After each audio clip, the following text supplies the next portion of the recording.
Finance is taught in school, but money is not.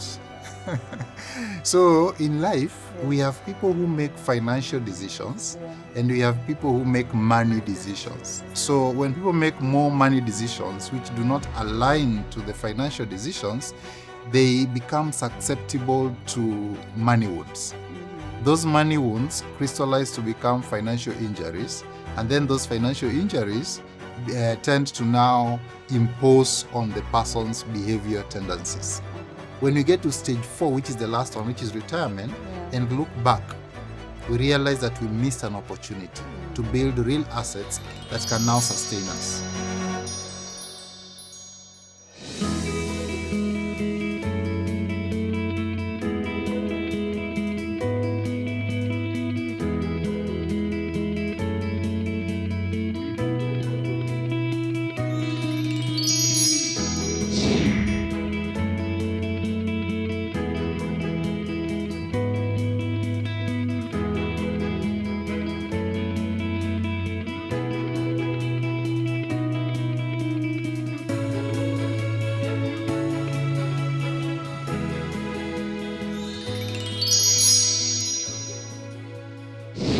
Hi there and welcome to Repo by Ihrm. I am your host, Ihrm. Thank you so much for staying tuned for season 1 of Ripple by Ihrm. We are now on episode 2 of season 2. Yay, we made it. And today we have a wonderful guest here to speak to us. We are moving from just leadership to your pocket. Money matters. And George Oyuga is here to talk about one of the most emotive issues, I think, in our lives, which is money. And it is becoming a workplace priority, financial wellness. So, George, welcome and thank you for making time to be here. Thank you very much, Irene. Yeah, we are delighted to have you. Money matters are... Yeah, those ones are now part of life. They are part of life. They are life itself. I usually joke with my friends and say that if you, of all the wellness priorities, physical, mental, spiritual, if financial wellness is not working, then everything else goes off. Exactly. Is that true? Yeah, that's true. Because financial well-being sits at the epicenter of all these faculties that make a person complete. Yeah. So if that one, by the way, is not working, forget about all the others. Yeah. Is there any that is higher than financial? No, I think it's just financial. Physical? No, even physical is not. Even physical? No, Why? It's not. Because financial determines how physical turns out to be. Okay. Yeah. But physical does not determine how financial is going to turn out. So that then means if it has more power, more control, then on the hierarchy, it comes out first. Okay, we'll look into that. Now, who is George Oyuga? You have a title that fascinates me. Financial therapist. Wacha tuanze hapo. Tuanze hapo. Well, a financial therapist is your good friend. That person who blends financial literacy and delivers it from counseling psychology side of things, so that now they're able to help you curate better financial outcomes. Because I've seen many people out here who strive to achieve success. But success is not in how much you earn. It is in how you manage the much that you earn. So that is what I do as George, but I'm affiliated to an organization called Kuza Asset Management Limited, where I'm the director in charge of retirement solutions.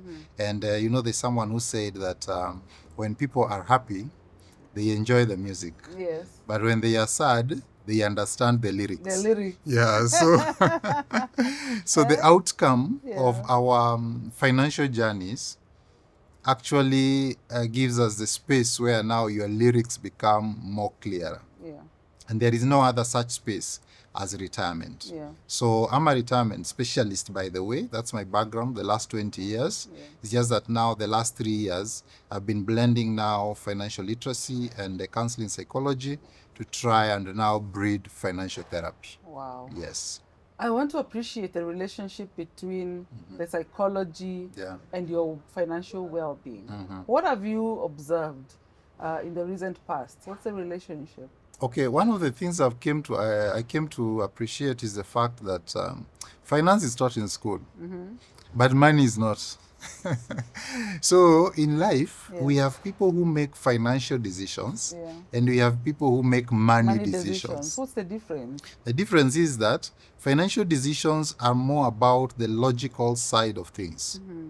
But money decisions are more about the emotional side of things. And that's where the human person is. Yeah, the emotional being. Exactly. Yeah. So when people make more money decisions which do not align to the financial decisions, they become susceptible to money wounds. Those money wounds crystallize to become financial injuries. And then those financial injuries tend to now impose on the person's behavior tendencies. Okay. So that is now where the blend is. Okay. So we want to encourage people to make more financial decisions, even though their emotional side is still alive, so that it resonates better for better outcomes, and then we reduce the injuries. Yeah, because when we reduce the injuries, then we'll have more well-being when it comes to people. Yeah, and their monies. Okay. Yeah, because it's a behavior. It's a relationship, actually. Yeah, it's a relationship with you must money. build. Yeah, there are people who cannot live with money. Exactly. Whether it's in their M-Pesa, in their wallet, in their house, or they can. That's what now I call the dance. There's a book I've written which is called Dance with My Money. Yeah. It was my first book. Did very well last year, launched in February. In November, got an award from African Christian Authors Book Awards. And the dance has been good. Okay. So in that relationship aspect that everybody needs to establish with their money, I talk more about what is your dance with your money. Okay. Yeah. So before we get into the book and get into the money wounds, which I'm curious about, how important is financial wellness at the workplace? Because we're also speaking to business leaders and HR professionals. And what is the role of the employer in ensuring that the employees are well financially, and the relationship between that and the business? Oh, very good. Yeah. Now, law defines the business as a person. Yeah. And this person then relates with other people who come in, and in most cases as employees. Yeah. Now, the employee in the business needs to be a partner when it comes to striking the business goals. But if that partnership is also skewed to one side, there is the other party that then becomes maybe feeling shortchanged. So if these two are meant to work together, then that relationship must create some balance of some sort. Yeah. I know previously we've had a lot of focus on the other faculties of a person's total balance. We've done physical. You find that when you join an organization, they'll give you medical as part of the package, is it? Yeah. They'll ensure that the environment looks good. They'll encourage the social side, all those things. The lighting is okay. The lighting is okay. Yeah. So we tick all those boxes around all the other faculties of somebody's well-being. Yeah. But when it comes to the financial one, it has been relegated to be more of a private conversation.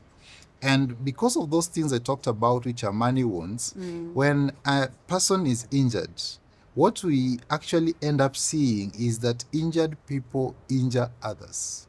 Hurting people hurt others. Yeah. So if financial well-being sits at the epicenter of a person's total equilibrium and balance, and it becomes the hurting spot, then it will definitely impact the social, because that is where you will see an employee who is going through financial issues, even their social life in the office, then becomes impacted.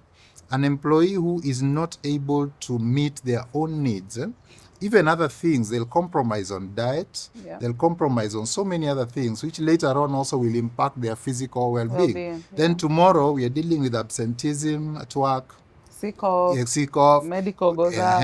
The HR also has other issues around so-and-so borrowed from so-and-so and refused to pay. So you see, it ends up spiraling to become something that is much, much bigger. Yeah. And that's why we are saying that at a time like this, we need to let the employee be vulnerable enough to allow the employer, who is a partner now, to also infiltrate slightly into the personal, not personal per se, but into somebody's future or total outcome when it comes to life. Okay. Yeah. And People will say we are having tough economic times, Mm-hmm. which I think is true. Yes. What are you seeing? What are some of the trends you're observing in the workplace or with people when it comes to financial well-being?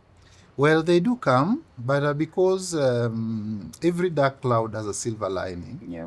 even in those dark times, there are opportunities. But those opportunities can only come in if you have also been empowered enough to identify them. Yeah. Because there's someone who says, go where others are not. Meaning that when people are running this way, Yeah. you'll be looking at things the other way Another around. opportunity. Yeah, and working with an asset management company, I can tell you for sure that what we do is through research, we are able to identify opportunities when everybody else is crying. Yeah. And the society, the fiscal environment is full of so many interrelationships between different things, including financial assets and the like, because you'll have those that are positively correlated. You also have those that are negatively correlated. When something is going up, the other one is going down. The other one is going this way and the like.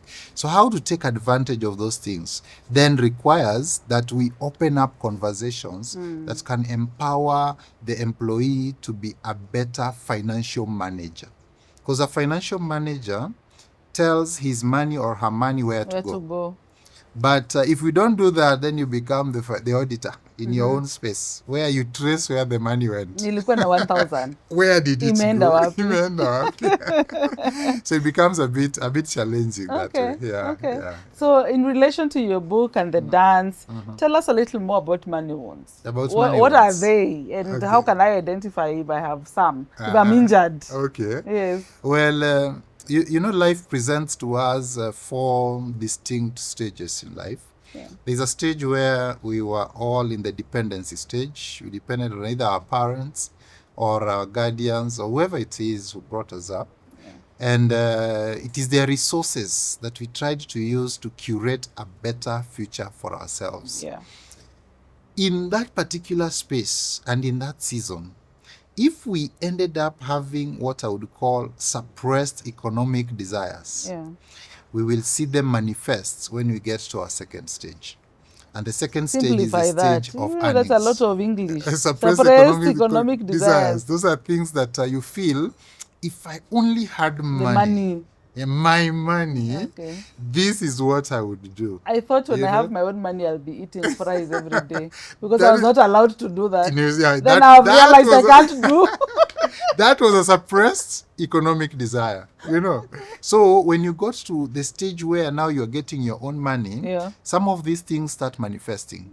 And when they manifest, then you are invited to look back and mirror the root cause of this particular behavior. I have a client who was born in a family of 3 girls, all of them, and she happened to be the last born. So what happens with her was that in the entire life in school, she went to school on clothes that were handed down, textbooks that were handed down. So this person grew up with that desire of, the day I get my own money, I will never wear second-hand clothes.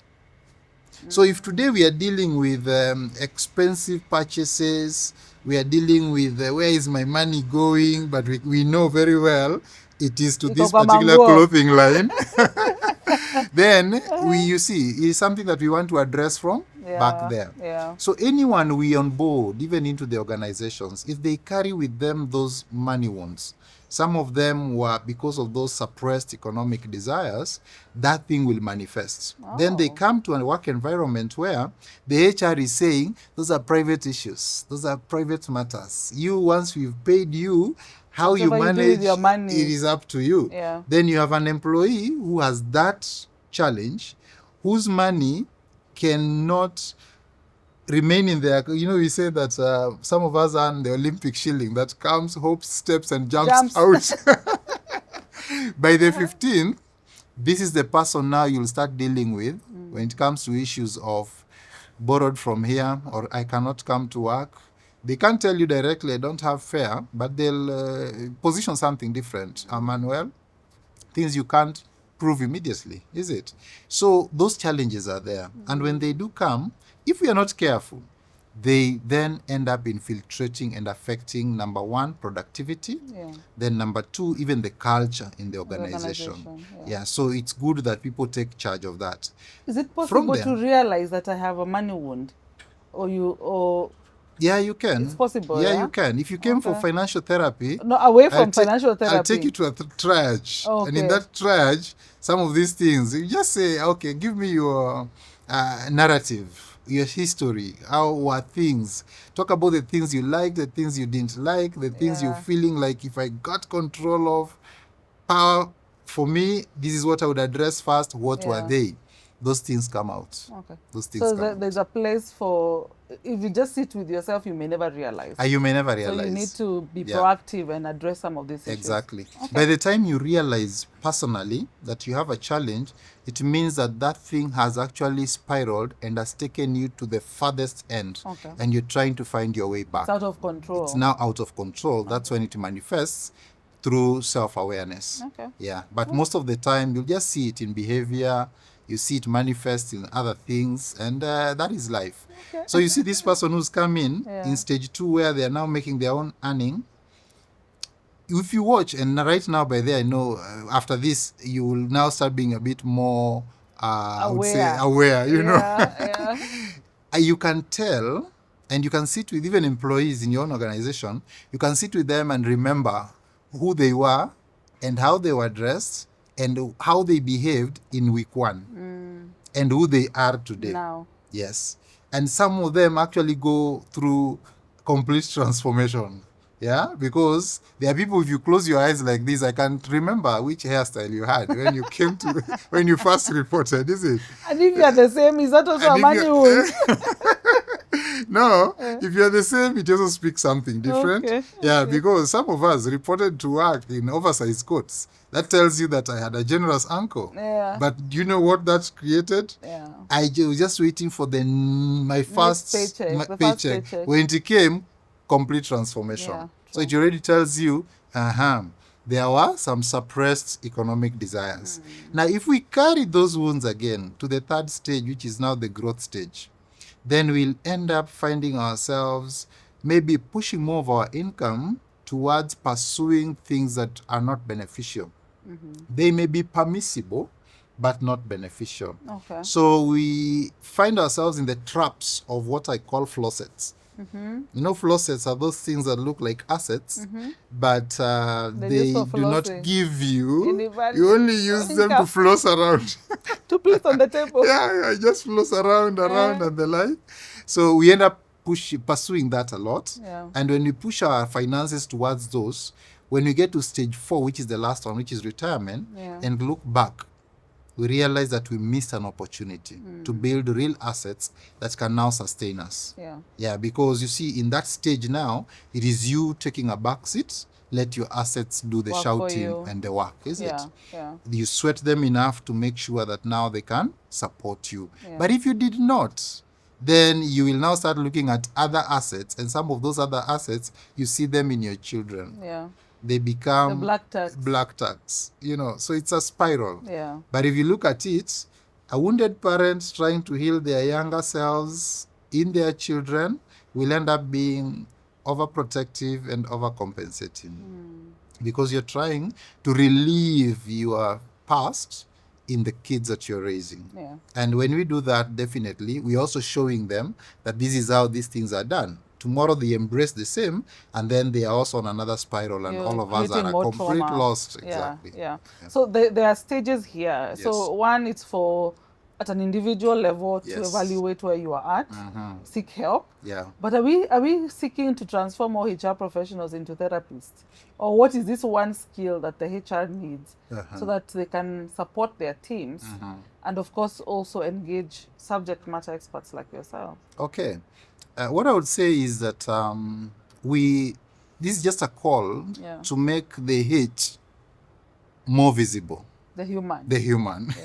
If the H is more visible, then you will have an employee who looks at themselves not as an employee, but as a business partner. Because while we are there, even when setting KPIs, for example, beginning of the year, let's have KPIs that also ask me, what is it that I would want to achieve this year, and how can we help you? You see, that means I am bringing my personal tick boxes into this conversation. But if the entire KPIs listed there of the things I need to deliver are just about the organization, then I'll always try to fix myself somewhere. That is where now you'll struggle with maybe at some point absenteeism.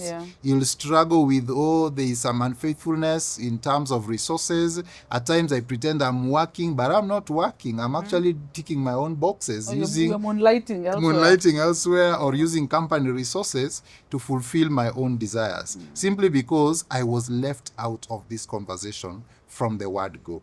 So it's just an encouragement that let's the HR person be able to allow the H to be more, not just focusing on me as a resource, which is the R now, is it? I'm not just the resource. There's the human side of it, and which can we bring in? And you see, times are also changing. Work definition has shifted from the place where you go to what you do. So what does that mean? If I'm doing work, but I'm not within the work office environment, I am getting exposed to other ecosystems. Part of that is family. So if things are not right there, it will reflect in my productivity. If financially things are not right, it will reflect in my productivity. So we are saying, if the HR remains focused only on the office and office environment, then they'll miss the mark. Because the JD only, they'll miss the mark. Let the human be more visible. From your experience, what are some of the challenges, that financial challenges that employees or people are facing? Well, I'll structure them into a model I've used in the book. It's called the WISER model. So the WISER model builds a tower that terminates at wealth, but it begins at the base there with what we call revenue relationships. When you recruit and you employ, it means that appointment you're giving out is actually a revenue relationship that is being established between the organization and the individual. If the individual now manages it, it will translate them to earning. That is R and then E, to earning. If they manage their earnings very well, they will manage to save, because the shilling you earned in January will meet the shilling you earned in March somewhere in the accounts, because you managed to save. Those savings, when they get to certain thresholds, past what I would call the emergency fund, which is supposed to be 6 times your monthly earning, anything over and above that, now you can channel it to investment. And now when you start investing, you are now bringing in other players into your space to help you with the revenue generation. That's now your assets. Then you start multiplying. Then when you get to a point whereby you leave it to them completely to do it, now you have achieved wealth. Now, an employee in your organization goes through all these stages. And that's the WISER model, where you have the W, the I for investments, wealth, and then investments, savings, earnings, and revenue relationship. So if you have an employee who is struggling with the revenue relationship, it will impact the earning. Because now you have somebody who has stagnated in one position for so long, they are unable to scale and get to optimize earning opportunities. This person at the end of the day will manage themselves out of the organization. They'll start looking elsewhere. And then you're also thrown off balance, because now you have to go through another season of recruitment and all that. And it's expensive as well. So if the organization can now actually see the entire cycle that this thing begins with revenue, and even at revenue relationship, it's only in employment where we marry the person we've met 3 times. True. Is it? We interviewed them once, then we interview again, and then we interview the 3rd time, and we give what? An appointment letter for a long-term engagement. If we did not get to a point whereby we cannot scrutinize so much to establish the money wounds and the background and the like. At that point, we'll be prying. But the moment they come in, can we have systems that can help them recover from that very fast? You know, if they don't, then it will definitely impact on our culture. So the HR structure and the objectives and the things you want to use as your tick boxes as a HR KPI need to speak slightly broader than what we are experiencing currently. So what is working? What do you find that is working at an individual level? What I can do, because it's also a personal responsibility.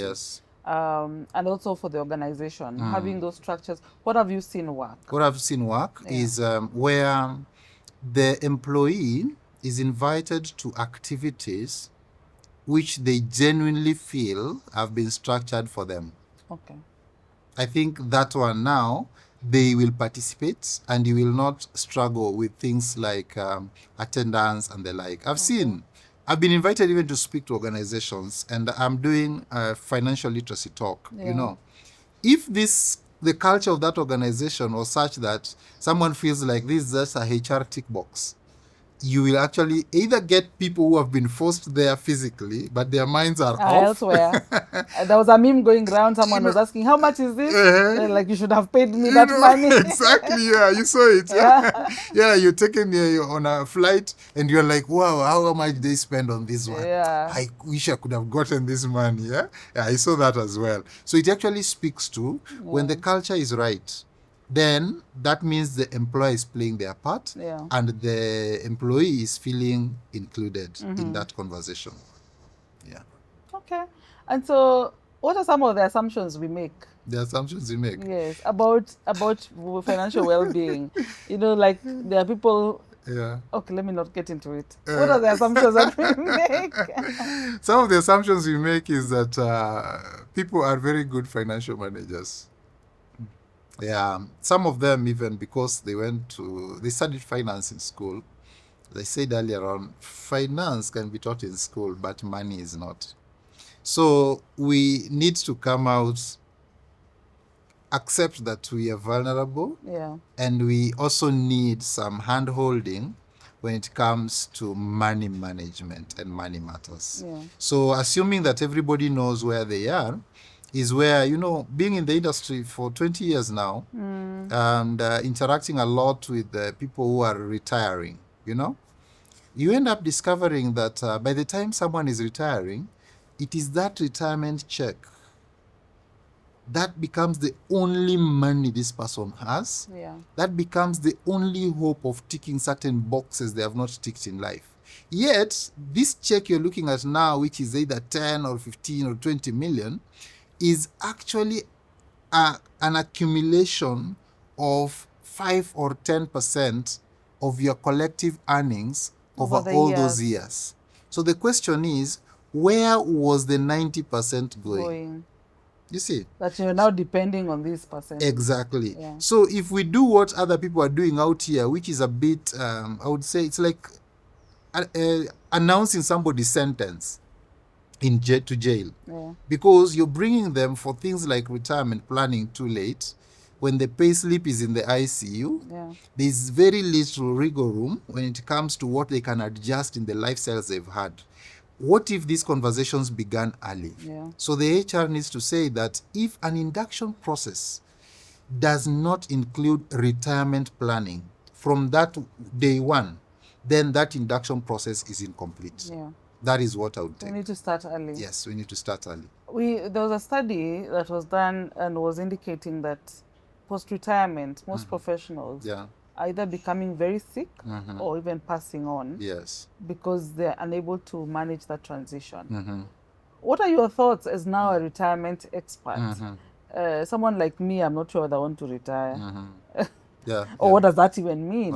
Does finishing 20, 30 years in one organization mean you're done? Do you go to the village? Or how do you better prepare to continue engaging with society and living a productive life even once you're no longer working for that employer. Yeah. Okay, I think it's a narrative that we need to change, first of all. Yeah. And I've talked about it so much in my second book. My second book is called... You have a second book? Yes. Hey, George, you're doing well. It's called Dance with My Pension. So the narrative that I would want to change in that one is where people look at life as retiring from and not retiring to. Because Okay. if you retire from, then your mind is on a sunset. I'm done. You're done. You're hanging your boots. After this, what next? Then you just think about death and all those things, you know. So that's not what we want. What we want is retiring to, and retiring to is preparing you for what the next season should be. Yeah. And that next season calls for you, if you already envision it, it calls for you to start certain conversations a bit early. Yeah. It says that naturally, our bodies deteriorate with age and time, is it? Yeah. So the needs I have today, maybe medical, may not be the same needs I will have when the time comes, when I am 65. So if I need resources to sustain me there, I'm coming from a space where all my medical costs were shouldered by my employer. See? So if I don't prepare a fund that can replace what the employer was doing, then I am actually positioning myself for failure. And the way we say failing to plan is actually planning to fail. So we have motivated good conversations around post-retirement medical. That's just one example we are giving, to a point whereby even today, the motivation includes you receiving some relief, tax allowable spaces, such that the 15,000 shillings, up to 15,000 bob, that one can put aside to say this is for my post-retirement medical savings, because I know my employer will not be there to swipe their medical card. I'll be on my own. Let this replacement start building up. 15K every month, it is taken away before your pay as you earn is determined. So your taxable pay then becomes less that amount that you've contributed. At the same time, even your own pension savings, up to 30,000 shillings per month, is also tax allowable. So all these conversations are things that we are saying. If the employer is actually seeing that the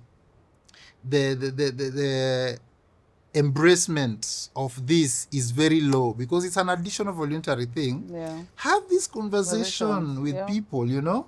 And this is where line managers, you know, the line manager is supposed to be the first HR in the line. Please say that again. Yeah, the line manager, you are, I should speak to the camera. Line manager, if you're there and you have somebody reporting to you, please note that you're the first HR to this individual. So in your conversations with the person, get to a point whereby you are helping them appreciate some of these things and showing them the importance of all this. And let them be aware that tomorrow, the HR and the medical card, the day you say, I have retired or I have left, what happens is you return your job ID. The other thing you'll be asked to return is what? Medical cards. So when that happens, where will you be? Start building a fund and build it now. Yes. So where it's retiring to, not retiring from. Yeah, exactly. Other than medical, what else should people be thinking about? Should people think about? One, the other thing is what will occupy my time? Because you see, I have been in a space where all my waking up hours have always been in this space. So how will I manage? Part of the training I've given people is to help them appreciate that the day has 24 hours. Break it into blocks of 8, 8, 8. 1 8, give your employer. The other 8, listen to your doctor, who says sleep enough. The last 8, which is equal to the same allocation you've given to these other 2, ask yourself, what do I do for my personal development? If you seriously embrace that last 8, do you know things that will change your life will not take half of it? Enroll for evening studies, it will be 3 hours. Not yet you half. Still have 5. Exactly. Do another course, reskill, retool, you know. Start aligning your passions on what you will be able to to do when you retire too. So plan for that to a point whereby by the time you hit age 45, you already are learning the ropes of what this next space is going to be. Exactly. Yeah. So there's so much. Okay. Spiritually, socially, so many things that one can actually look at in the entire continuum of retirement planning. Okay. Yeah. For HR who wants to start or to improve on what they have been doing, Yes. what is the one or two things they need to start with? Number one is, first of all, to look at your internal policies. If you look at your internal policies, put the H here and the R here, and ask yourself, is this policy only protecting the interests of the R? Or is this policy trying to optimize or maximize using the R? How much of it is speaking to the H, the human side? Once you do that, then you create a culture. And that culture change will now help everybody start feeling like I belong. And that sense of belonging, you'll actually reap more when it comes to productivity from this individual than you'd have had through just pushing and ticking boxes on the other tick boxes that people usually have. Yeah. So it's a policy change, and it's a conversation that is ongoing, so that line manager and direct report do not only engage when it comes to appraisal seasons because HR wants these things by next week. Yeah. No. It is a conversation that helps this employee build what I call accountability structures around them. Because if we are colleagues in the organization and we have a talk like this one, tomorrow when we are talking alone without anyone supervising us, we can say, hey, Irene, on that post-retirement medical fund, we need to do let's target to start it this month, is it? Yeah. Then end of the month comes and we are like, Irene, did you start? See, that's positive accountability structure. Yeah. And that influence, that is good peer pressure, so that you are able to advance and motivate growth around you and get to a point whereby you appreciate being around these people. Because people want to live private lives, but the truth of the matter is that your colleague in the office, you give them more of your wake up hours and airtime than you even give your family. Yes. And naturally, we are relational beings. Exactly. So you find that I spend more time with someone in the office than with my son or daughter or even spouse. So that needs to change to actually tell us that even life cannot be left at the gate when you are coming in. Yes. It's integrated. It is integrated. These things are related. Okay. Does the culture change need to change at the top or at the middle level or at the bottom? Or what we just need to change? Someone said, I think it's John Maxwell, everything rises and falls on leadership. So it must be cultivated from the top there. Because the same way John Maxwell says that leadership is moving people from here to there.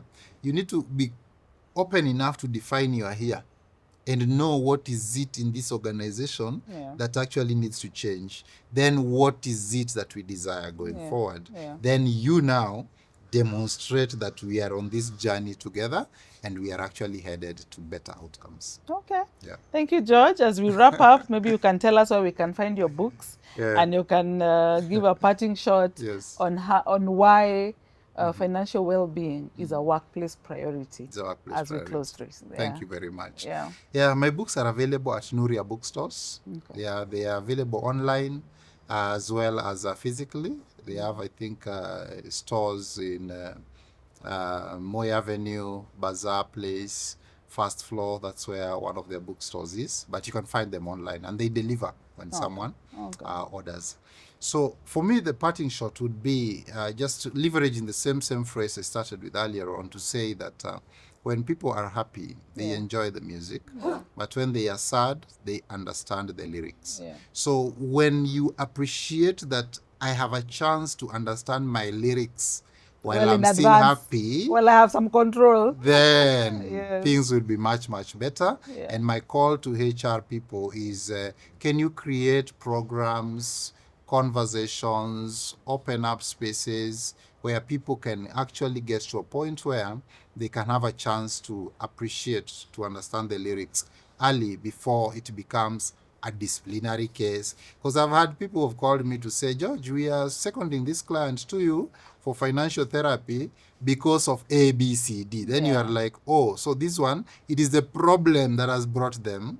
So we are problem solving, yet people embrace more when it's not so much about solving problems. Yeah, we can be proactive. And curate such. And then create other avenues, expand your wellness programs to actually also tackle financial well-being. Right. It's an important thing. Thank you. Thank you. Thank you, George, for making the time. Asante. It was a wonderful conversation. Great. And we look forward to reading those books. Asante. All right. Welcome. So this is about financial wellness at the workplace. If you're interested in dancing with your money, dancing with your pension, retiring to, not from, you will want to catch this conversation. I have been your host, Ihrm Kimashia, looking forward to your feedback on all our social media platforms at IHRM Kenya. Thank you for making time to follow Ripple by IHRM.